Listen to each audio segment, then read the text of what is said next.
আমার সোনা বাবার জন্মদিনের সন্ধ্যাবেলার পর্বটা মানে সকাল থেকে সারাদিন কাজকর্মে এতটাই ব্যস্ত ছিলাম, তো কোনো ভিডিও শ্যুটও করতে পারিনি।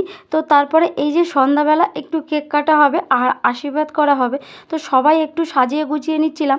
তো সেই সময় বার্থডে বয় মনে করলো যে ঠিক আছে বেলুন বলে কথা, ও ফুলেছিল। তো তারপরে এই যে কিছু একটু পোজ দিচ্ছিল, তো ওর পোজ মানে একটা ফটো একই রকম কোনোভাবেই আসবে না, তো নানানভাবে ও থাকে।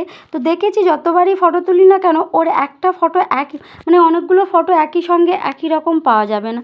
তো তারপরে এই যে একটু আশীর্বাদই করা হচ্ছিল, তারপরে ফার্স্ট বাবা করলো, ওর বাবা করবে। তো সেই সময় ওর গলার হারটা ছিল না, তো সবাই বলছিল যে হারটা কোথায়। তো তখনই আমি বললাম যে আমার গলায়, ও একটু বাইরে গিয়েছিল, মানে মারাই ভাতে হারটা দিয়েছিল, তো সেটাই।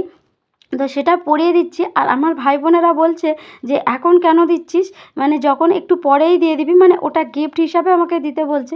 তো এই নিয়ে কিছুটা কথা হচ্ছিল, আর হারটা অনেকটাই বড়, তো সেই জন্য ওর গলায় খুব একটা বেশি থাকে না। তো এই জন্মদিনের দিন বা কখনো কখনো কোনো ওকেশানে ওকে দিয়ে থাকি। তারপরে এই যে ওর বাবা আশীর্বাদ করছিল, তারপরে সবাই একে একে আশীর্বাদ করছিল।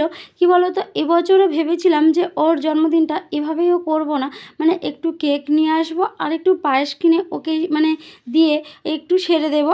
টাকা পয়সা আসবে যাবে, কিন্তু এই সময়গুলো চলে গেলে আর আসবে না। আর তারপরে এই যে আমি একটু ওকে আশীর্বাদ করছিলাম, আর ও কিছুদিন ধরে বলছিল বার্গার খাবে, তো আমি বললাম ঠিক আছে আমি তোমাকে দিয়ে দেবো।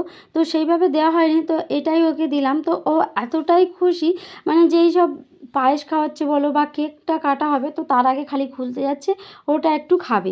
তো তারপরে সবাই এই যে একে একে ওর মামা, দুটো মামা, তো সবাই মিলে আশীর্বাদটা করা হয়ে গেছে।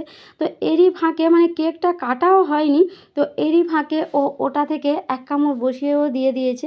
তো তবু আমি ওকে তখনই বলছিলাম যে তুমি ওটা রেখে দাও, তো পরে খাবে। তো তারপরে এর নেক্সট পার্টটা দেখা হচ্ছে পরের ভিডিওতে। টাটা।